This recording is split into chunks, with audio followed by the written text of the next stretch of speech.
சைனால ஒரு விவசாயி என்ன பண்ணாரு, அந்த சீன மூங்கில் விதைய அவருடைய நிலத்துல விதைச்சாரு. அப்ப அவருடைய தோழர்கள்லாம் இது எதுப்பா பண்ற அப்படின்னு சொல்லி கேட்டாங்க. இல்ல இதை பயிரிடணும்னு எனக்கு ஆசையா இருக்கு, அதனால விதைச்சேன்னு சொல்லி, எனக்கு மூங்கில் வேணும் விதைச்சேன்னு சொல்லி விதைச்சு தண்ணி ஊத்தி வர வச்சு வெயிட் பண்றாரு.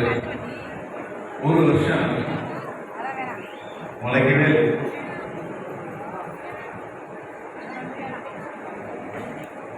ஆனா அவர் பொறுமையா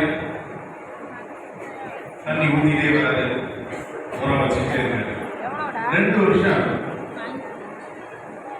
முளைக்கவே இல்லை.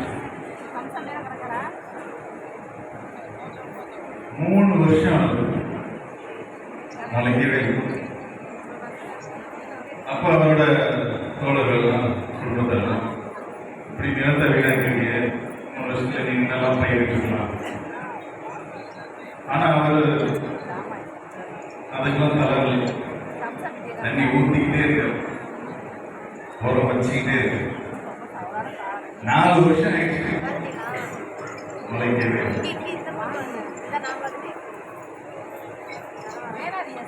என்ன தெரியுமா? 5வது வருஷம் லேசா முளைச்சு 6 வாரம்னா 1.5 மாசம், 6 வாரத்துல 90 அடி வந்துச்சு.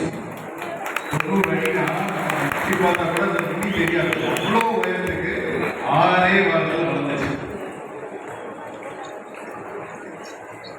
திடீர்னு கட்சி ஆரம்பிச்சு முதலமைச்சர் ஆக முடியுமா? 2 வருஷம் கட்சி முதலமைச்சர் ஆக முடியுமா?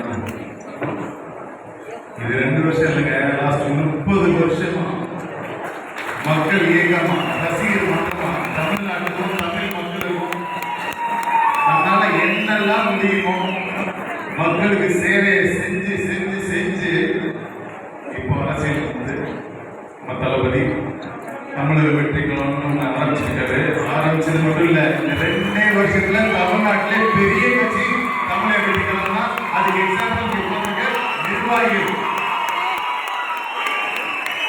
இது பொது